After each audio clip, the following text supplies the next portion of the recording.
نے اب کیا کیا، کیونکہ بڑا چلاک آدمی تھا، بڑا شاطر تھا، بڑا تیز تھا، اس نے ولید کو خط لکھا، کہنے لگا کہ فوری طور پہ عبداللہ ابن عباس کو بلاؤ اور اسے کہو میری بیعت کریں۔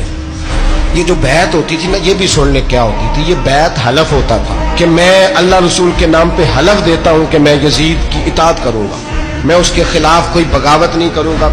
یہ بیعت لوگ سمجھتے ہیں کہ بس ہاتھ پکڑنے کا نام بیعت تھا، اس بیعت کا متبادل جمہوری ملکوں کے اندر ووٹ آیا ہے، تو کہا بیعت کرے، حضرت عبداللہ ابن عباس کو بھی بلاؤ، عبداللہ بن زبیر کو بھی بلاؤ، امام حسین کو بھی بلاؤ۔ امام حسین آدھی رات کے وقت بیٹھے تھے مسجد نبوی میں، چونکہ پانچوں نمازوں کی آپ امامت کرتے۔ امام حسین نماز پڑھا کے عشاء کی بیٹھے تھے، جناب عبداللہ بن زبیر۔ عبداللہ بن زبیر کون تھے؟ یہ نبی پاک صلی اللہ علیہ وسلم کی پھوپھی پوتے تھے اور جناب صدیق اکبر کے نواسے تھے، حضرت عبداللہ بن زبیر، اور جناب زبیر بن عوام عشرہ مبشرہ صحابی ہیں، ان کے بیٹے تھے، بہت زیرک آدمی تھے، یہ بھی امام حسین کے پاس بیٹھے۔ عبداللہ ابن عباس بھی تھے جو حضور کے چچا کے بیٹے ہیں، اس امت کے پہلے مفسر ہیں قرآن پاک۔ یہ لوگ بیٹھے تھے تو ولید نے ایک بندہ بھیجا، اس نے آ کے کہا جناب آپ کو گورنر صاحب نے بلایا ہے۔ تو عبداللہ بن زبیر کہنے لگے حسین اس وقت بلانے کی بات سمجھ میں نہیں آئی۔ تو امام حسین بڑے بصیرت والے تھے، اللہ نے بصیرت دی تھی، کہنے لگے عبداللہ آپ کو سمجھ نہیں آئی، مجھے سمجھ آ گئی ہے، امیر معاویہ وصال کر گئے، اور یہ ہمیں جو بلایا گیا ہے نا، یہ یزید کی بیعت کے لیے بلایا گیا ہے۔ تو کہا پھر آپ آدھی رات کو نہ جائیں، آپ کے لیے خطرہ ہوگا۔ تو امام حسین فرمانے لگے خطرہ حسین کو نہیں ہوتا، نہیں کہا پھر بھی آپ مہربانی کریں ذرا احتیاط سے جائیں۔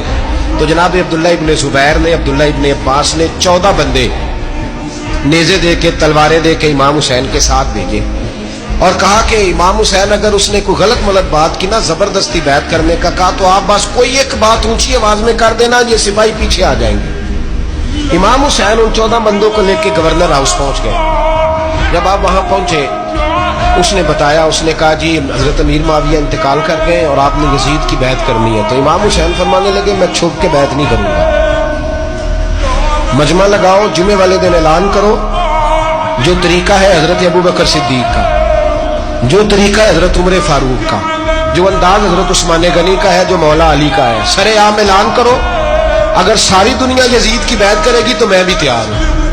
تم مجھ سے بیعت لے کے پھر لوگوں کو بتانا چاہتے ہو کہ حسین بیعت ہو کر رہے ہیں، تو تم کیوں نہیں کر رہے؟ میں عام آدمی نہیں ہوں، لہذا چھپ کے بیعت نہیں کرتا۔